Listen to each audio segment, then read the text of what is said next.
Don't even think about sending your sister money. I needed more. R/Untitled Parents. Oh yeah, you're getting good at that, Karen. Tell me something I don't know, Reddit boy. Let's get on with the stories. Our first story we'll be reading today. Karen loses it over me sending my sister money. My younger sister, who's 25, is working towards getting her master's degree in New York. While she loves the city and school, she hates how expensive everything has become. She does work part-time, but it simply isn't enough. My parents, who are 77 and 73, have been sending her money each month, but since they've recently retired, they had to cut back. To fill the gap, my brother, male 28, and I, male 32, have begun sending some money to our sister from time to time to help out with her rent. I have a well-paying job and a close relationship with my sister, so I'm happy to help where I can. However, my girlfriend, who's 30, has expressed her dissatisfaction with the arrangement. We've been saving up to put a down payment on a house in the future, and my girlfriend believes that my financial contributions to my sister is hindering our progress. Yesterday, which happened to be the day I usually send my sister money, my girlfriend told me that we needed to reduce expenses, and one suggestion she made was for me to no longer send money to my sister. She believes that my sister needs to learn how to manage her money better, and that my brother, who's 28, should contribute more. I told her about how I feel a responsibility towards my sister and how my brother doesn't make as much as I do. And while she did acknowledge that, she then said I was financially naive and said she doesn't want me to be taken advantage of. I was kind of disappointed hearing this, as I made the conscientious decision to help my sister and I wasn't falling for some sort of a scam. The conversation ended because we both had to go to work, but she told me not to send anything until we further discussed this. During my lunch break at work, I proceeded to send my sister some money and told girlfriend about this over dinner. She told me that she was disappointed. At this point, I was getting a little annoyed and responded by saying I was not willing to compromise my current arrangement with my sister. Girlfriend got upset with this and left the table. Am I the jerk? Edit. I make about $15.5 thousand per month and have been putting away $4,000 to $6,000 each month towards a future house. Girlfriend makes about $7,000 a month currently and saves around $1,000 a month for the house. She said she'll contribute more once her student loans are paid off. I pay for rent and utilities. Girlfriend pays for bulk of the groceries. I started sending my sister $1,500 a month since my parents retired. Edit 2. Sister pays $2,800 a month in rent and $350 a month in transportation. I contribute $1,500 a month. Brother pays $750 a month. Parents pay $500 a month. Our mother was terrified of sister living in New York City on her own and only agreed if she lived in a nicer area and had a car. Edit 3. Update. My girlfriend and I had a long talk after work. It didn't go well. To summarize, tensions escalated during the conversation. I told her that I plan to continue helping my sister until she completes her degree, and afterward, she would either start working or move back to our parents' home until she finds a job. However, my girlfriend expressed her belief that my sister and whole family are manipulating me and think I'm naive enough to send her money regardless of how she uses it. I started to feel increasingly annoyed and defensive by her accusations and asserted that it's my money and I have the right to spend it how I see fit. I then, stupidly, said that if she really wanted us to buy a house, she should save more and cut back on expenses like nice shoes, clothes, and purses. At this point, she became properly angry and declared that she couldn't stay in the same house as me and said that she would be going to her friend's house. Before leaving, she said, "Call me when you stop acting like an idiot." Before I could even think, I replied, "I won't be calling." I feel that I may have irreparably damaged our relationship. Edit 4. Update. I want to express my thanks to all of you for sharing your perspectives and insights. Following the fight with my girlfriend, I reached out to my brother to confide in him about what happened. His take was pretty optimistic. However, he advised me to stand firm in my position while also remaining open to fully hearing out my girlfriend and considering the possibility of reconciliation. He cautioned against contacting girlfriend's friend to ask about her whereabouts, as it may smell of desperation, and instead said that he would come over, as he lives about an hour away, so we could spend some time together over a movie and dinner. At this point, I feel drained and numb. It's been a long day, and to be honest, I just want it over. Edit 5. My brother came by and brought dinner. We've been watching The Dark Knight. Still haven't heard from girlfriend or her friend. For those wondering, I'm a chemical engineer, and girlfriend has been paying about $2.5 thousand a month to pay off her student loans. Do you and your girlfriend share finances? If not, then you're not the jerk. Otherwise, you are the jerk. Edit. Definitely not the jerk. OP does not share an account with the girlfriend, so he's spending his own money. She does not get to dictate how he spends his money as long as shared expenses are covered, and they are. OP. We don't have a shared bank account. I pay rent and utilities, she pays about 80% of the groceries, while I cover about 20%. Not the jerk. Girlfriend doesn't have to agree. It's your money. Be very careful purchasing a home without very clear agreements on finances. Girlfriend is a partner, not a parent to tell you what to do, then punish you when you don't comply. Not the jerk, but massive red flags getting thrown around your girlfriend, my man. It would be one thing if you were sending so much money that it was affecting your own financial status, or if your sister was lying and taking advantage of you and your brother, or if your girlfriend was also contributing money and no longer wanted to, or if you were sending shared money. But none of those things are an issue, and literally, your sister is just trying to exist in an expensive city, and her extremely loving and generous brothers are choosing to support her because they can and they want to. That's really beautiful. You should really reconsider buying a house and continuing a relationship with someone who prioritizes her own desires so far over yours. She's seriously overstepping and disrespecting you.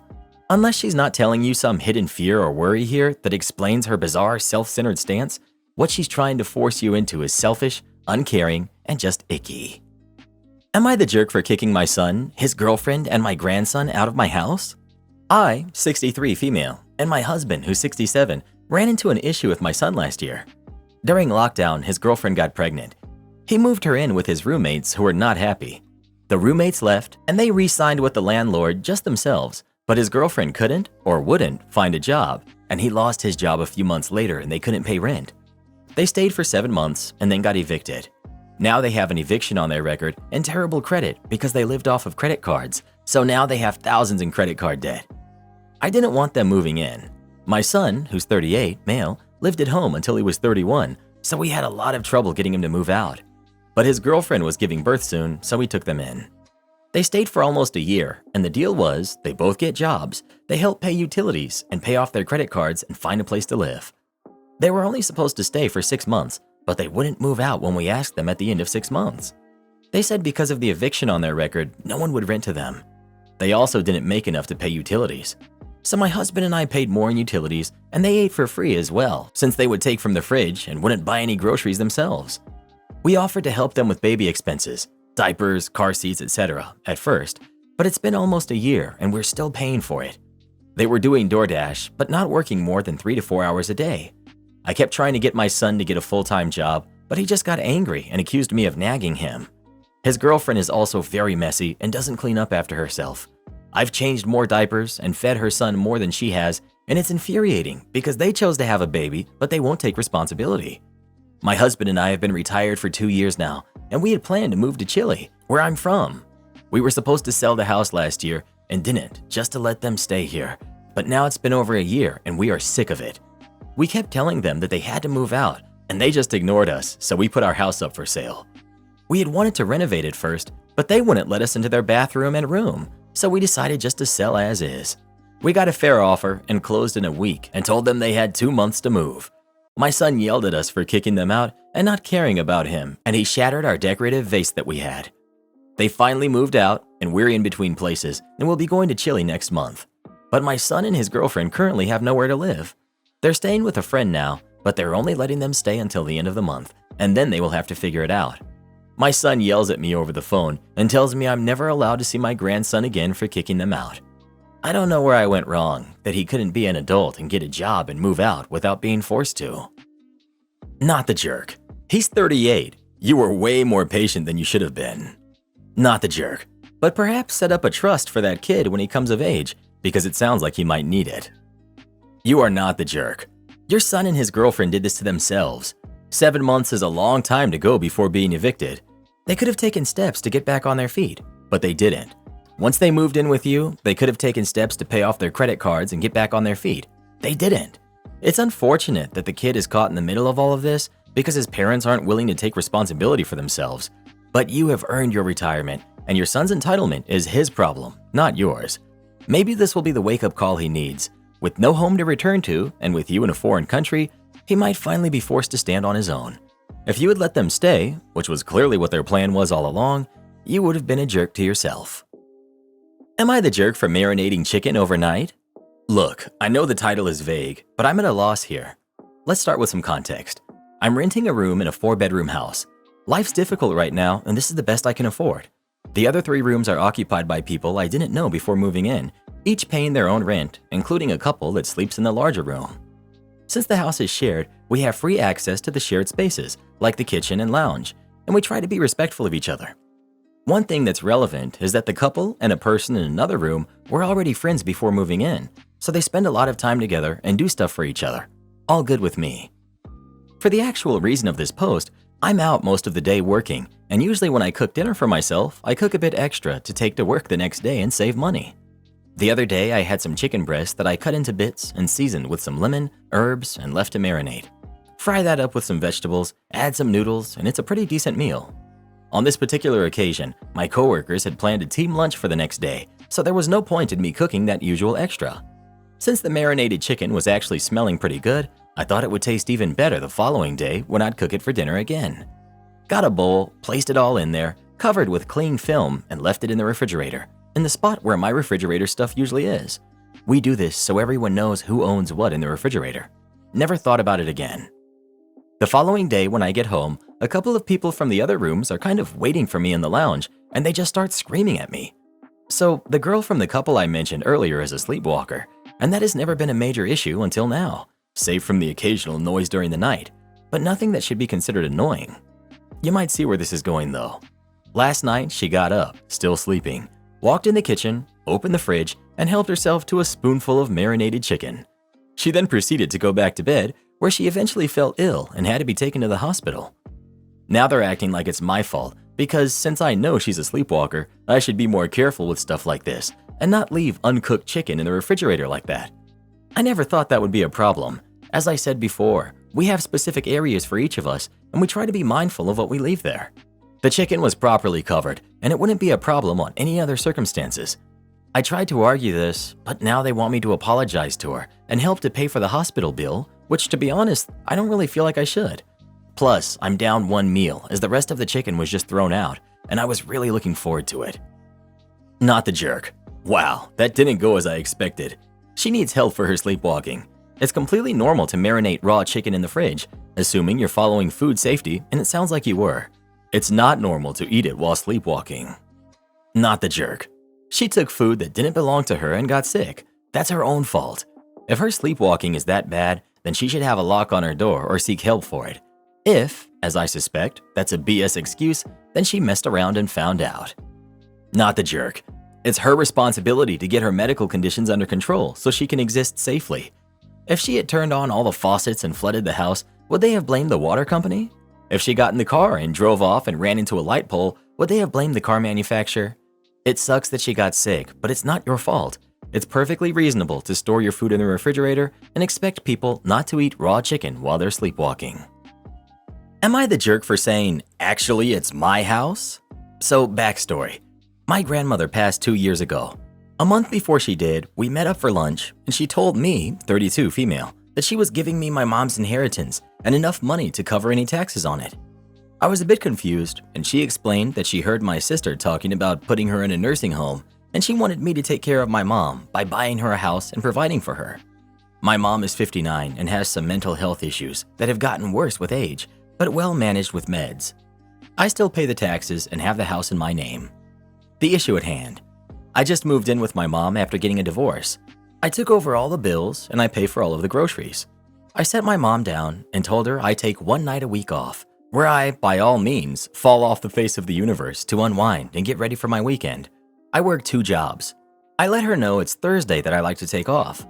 I leave work around 5:30 p.m. and I'll be home at 6:30 a.m. to get the kids ready. She agreed to this. I also let her know my ex had agreed as well to keep up my night off, so if something happened, to reach out to him first. This excludes if someone gets sick, hurt, or has to go to the hospital. Well, Thursday is coming up, and my mom started asking what my plans are. I told her I don't know yet. She kept pushing, so I asked if she needed me not to go out. She said no, but she wanted to know the place, time, and people that I would be with. My mind blanked, and I said, I'm not 13 years old, Mom. I don't have to tell you any of that. Just let you know I'm safe.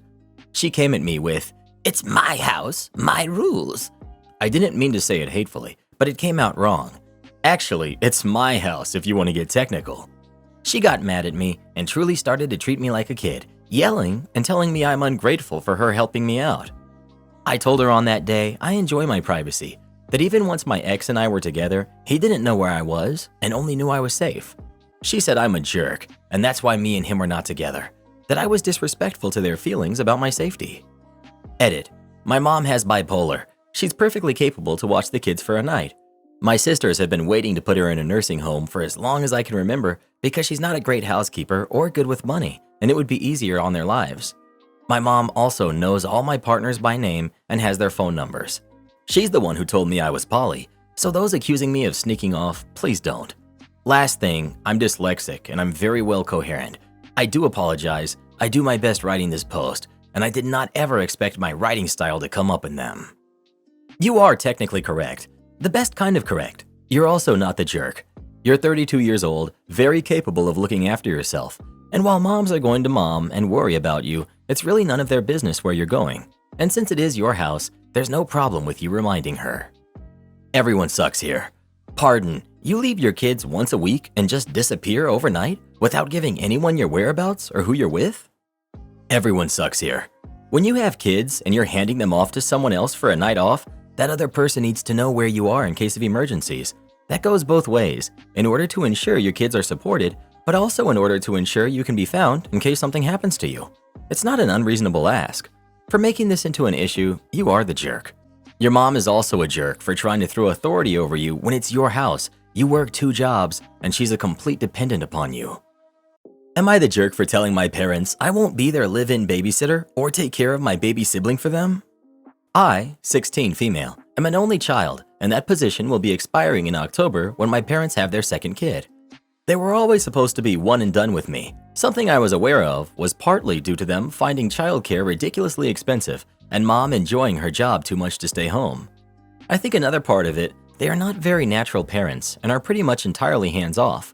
We never do anything as a family, and they're not very involved in my life. They pay for stuff, and that's their contribution to my life. The pregnancy was a big shock for them, and for me.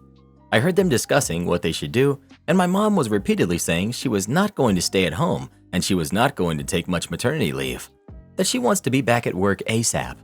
They complained about how much it will cost to get someone to watch the baby while they work and during the summers and stuff. I heard them mention me, and I was like, oh no. They set me down a week ago and told me they had these plans for me to watch the baby for 3 to 4 hours after school until they got home from work. It would involve quitting all of my after-school stuff and not hanging out with friends after school either. They also want me to stay home next summer and to consider hanging around to be there for the next few summers. I was like, no way. They told me I'm going to be a big sister now and that as part of the family, I have responsibilities. I told them they had responsibilities as parents, and I'm not a parent. I'm the kid in the house. They told me not for long. I said I could just rush to graduation and leave, so they can't use me as free childcare. I don't think they expected these reactions from me or the thought that I had put into it. After I heard them talk with each other, I found out I could graduate in December by talking to my guidance counselor. I'm almost finished with my junior year now and could finish senior year early with the grades I keep and the work I do.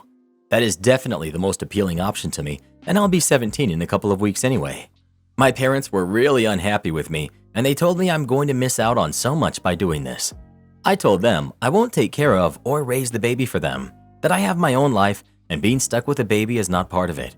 They told me I'm being incredibly selfish and to think about what I'm throwing away. They also said I won't be a very good sister if I refuse to be part of the baby's life. Am I the jerk? Not the jerk, not at all. They want you to be a live-in nanny and raise their baby that they don't want. Tell them that if you wanted a baby at 16, you would have gotten pregnant yourself, and that's still an option. Watch their reaction. Your parents are right. You will miss out on a lot. Changing diapers, tantrums, and running around after a hyperactive toddler. Not the jerk, and you honestly sound way more mature than your parents. Please go as far away as possible from them as soon as you can. Would I be the jerk if I told my family I no longer want my graduation present? I, 17 female, just finished my junior year of high school. For some background, when I was 13, I ended up getting into musicals.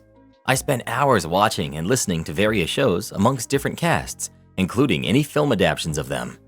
I developed a real passion, which I only ended up having more time for during lockdown.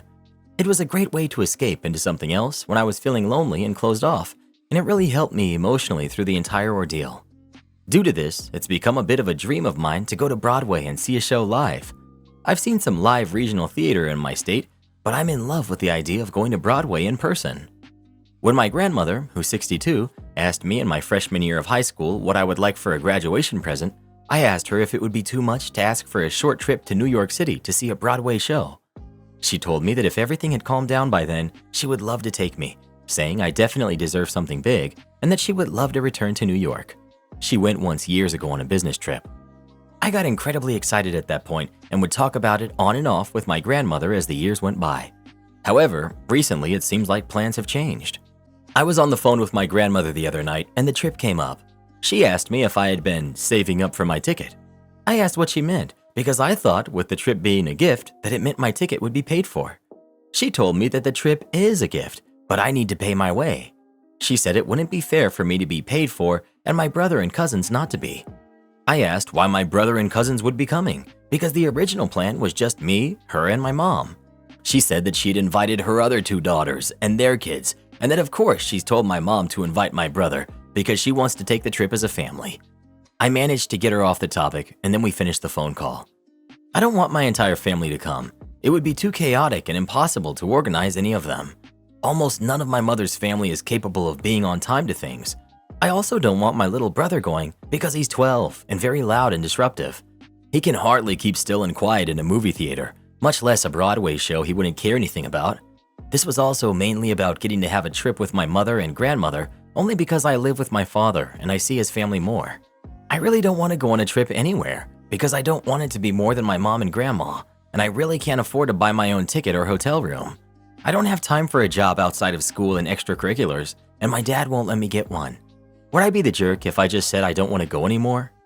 Edit. To clarify, the original number of people meant to be involved was 3, me, mom, and grandma, and she's now attempting to invite an additional 8 people, 2 aunts, their husbands, their combined 3 kids, my brother, and possibly more. Edit 2. Sorry I forgot to clarify. We have to fly. We live over 1,000 miles from the state of New York. That's part of why I don't want so many people going. I know they wouldn't make it to the airport on time and it would cause issues before the trip even starts. Not the jerk. Totally reasonable, both in your expectation that it wouldn't be your responsibility to pay and that not everyone else in your family would be coming. You'll enjoy Broadway another time in your life. Explain the reasoning in depth to your grandmother. Tell her that because of the circumstances changing quite a bit, it isn't the same thing you asked for or were expecting. And for that reason, you'd prefer not to have that be your graduation gift.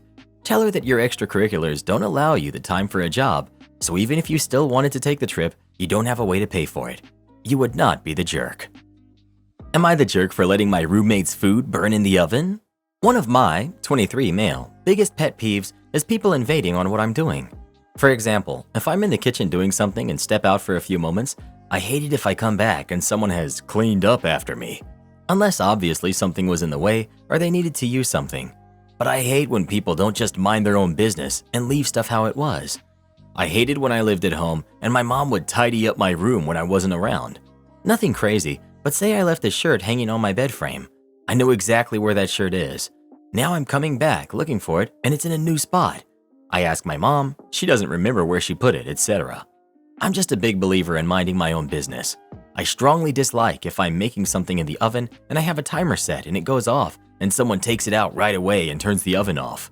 Usually I want to leave it in a bit longer, or maybe that was just the first step and it needed to be checked on. Even if that was the time for it to be taken out, I would much rather people just mind their own things.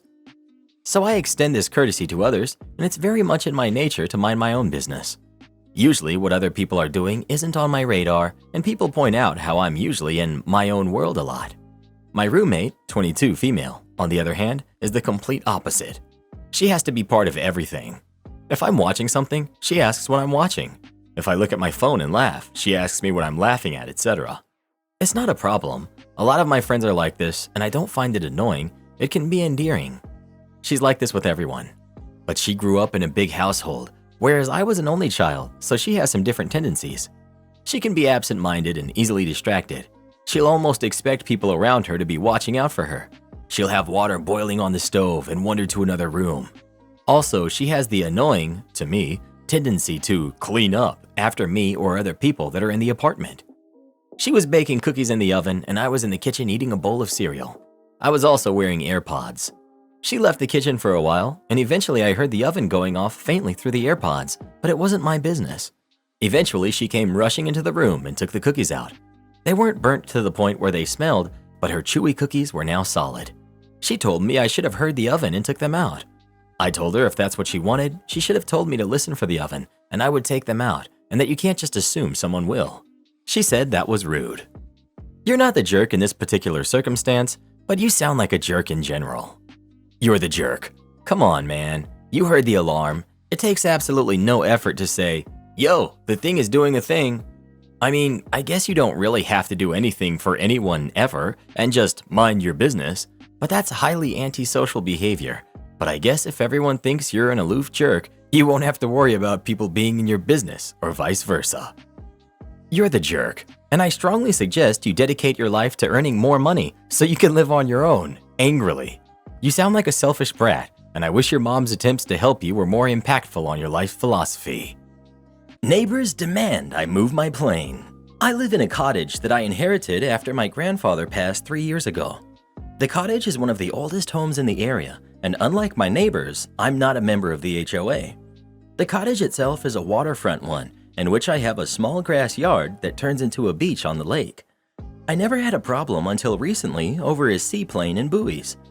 Due to having a private pilot's license and being really fortunate, I own a Piper Super Cub on floats. When I'm not flying the plane, it's either docked to my dock or is pulled up onto the beach and strapped down when the weather is bad. A month ago, I decided to make some new additions to my property. These additions were 2 lines of buoys at the edge of my property with signs on each. The buoys extend 15 feet past my dock and are still technically on my property. The signs themselves are ones that I got custom made warning about prop wash. I decided to add the buoys and signs because whenever I take my seaplane out, there are sometimes boaters and kayakers who will stop to watch me leave. Normally this is not an issue if they keep their distance. However, recently they've been getting too close for comfort. With the addition of the buoys, I can keep a 100 by 300 foot safety rectangle. This makes it so that at the bare minimum, I will always have around 100 feet off of each wing of safe space. Additionally, it prevents people from cutting me off when I come to dock or park on the beach. About a week and a half ago, I got a letter from the HOA. The HOA is demanding I move my plane to a local seaplane base, as well as remove my buoys and signs. In response, I wrote them a letter explaining the reasons behind having the buoys and told them I have no intention of changing anything. About 2 days later, I got an angry visitor who was an HOA member. I told her that if she or the HOA comes onto my property again, they will be arrested for trespassing. Before leaving, she used some very colorful words and called me a jerk. Not the jerk. Yet another HOA thinking they can flex on their neighbors. Forget them. Totally not the jerk. But get cameras and a lawyer on retainer. You're likely in for an annoying ride with the HOA, even though you're within your rights. Not the jerk. You mentioned in other comments that you have documentation on your ownership that proves the legality of your actions. I would hire an attorney and stop replying to them yourself. Have the attorney send a letter to the HOA to kindly stop harassing you when you are not part of their HOA, and that any harassment will be reported to the authorities. If you can afford it, set up cameras and let them know any trespasser will be recorded. Info. Are you 100% sure that what you are doing is legal according to the property laws of your county, state, or country? Where I am, private property does not extend out onto the water like that. If you are in violation of any ordinances, laws, codes, etc., you would be the jerk. If not, then not. But this is a more nuanced question than just whether you are subject to the HOA or not. OP. Yes, I know for 100% sure, as I have all the paperwork, including the documents that show which portions of the lake I own. Am I the jerk for refusing to show proof that the car is mine? For some context, my 20 male mom, who's 38 female, married my stepdad, who's 35, 10 years ago. They had my brother, who's 8 years old now, Scott. I see my stepdad as my father and his family as my paternal family, so I'll refer to him as Dad and my step-granddad as Gran. So Dad has a GTR that my Gran gave him a few years ago. That car is really cool. He also has a normal car that he drives to work, so the GTR is more for fun and showing off. My bro and I love that car, and my dad lets me drive it whenever I want. He even added me to the insurance when I turned 19 because I used the car almost every day until I was able to buy my own. Last week, I noticed Scott a bit sad, and he said that some kids at school were bullying him. Our parents went to his school to talk to the principal, and the problem is somewhat fixed, but he was still bummed, so I decided to surprise him yesterday by picking him up in our dad's car. I parked the car and got out to wait for him. I was sitting in the trunk when a guy approached me and said that I shouldn't sit in other people's cars. I laughed it off and said that it was mine, so it wasn't a problem. I must admit that I do look younger than 20, so he might have mistaken me for a high schooler and didn't believe me. He said that the car couldn't be mine and that I should get off of it before the owner gets back. I said that it was my car again, and he got mad and said, "Look, son, this isn't your car. Get down. I'll even take a picture or two of you with it." I was getting nervous, and when I get nervous, I tend to laugh, so he thought I was mocking him and yelled at me to get down, that if the car belonged to me, to show him the proof. Then he yelled that I was trying to steal the car. I asked him to leave me alone because I was waiting for my brother, and he did move a few meters, but then I noticed that he was making a call, and it turned out that he called the police on me. My brother was getting out at the same time. He was really happy to see me there in our dad's car and ran to give me a hug. I tried to pick him up to put him in the car, but the guy stopped me. I opened the door. It was obvious that the car was mine at that point. Either way, the police came and asked the normal questions. I explained to them that it was my dad's car, and the guy said, "Ha! I knew it wasn't yours." I showed them proof, my license, my dad's papers, the insurance paper with my name on it, and even a text with my dad where I said, "Hey, I'm gonna pick up Scott in the car." And he only answered with an "okay." I offered to call him so that they could ask him themselves, but they said there was no need. The police let me leave and scolded the other guy. Before driving off, the guy called me a jerk because I could have just shown him all of that, but instead I preferred to be a jerk. Not the jerk. He had no right to do what he did, just a nosy Parker. And why would you show him proof it's your car? He should have just minded his own business. OP. For real. Like, that thing has my family's address, my dad's full name, and his number. No one in their right mind would show that stuff to strangers. Not the jerk. This is what happens when people think they can get away with policing people without actually being police. Not the jerk. That's sketchy. I'm a girl, but imagine someone pestering me and wanting proof. Your license and registration has some personal information on it, and reading that immediately gave me stalker vibes. Probably not the case, but just a point about how weird this is. Or if else, I'd be concerned about them trying to find your address to try and steal your car. Just doesn't seem right to share personal info with a stranger. Huge shout out to our newest subscribers, Lee, Ron, and Moss. If you're not already subscribed, do so now and get a shout out in our next video. And watch this video next, right here. You're gonna love that one. You gotta see it.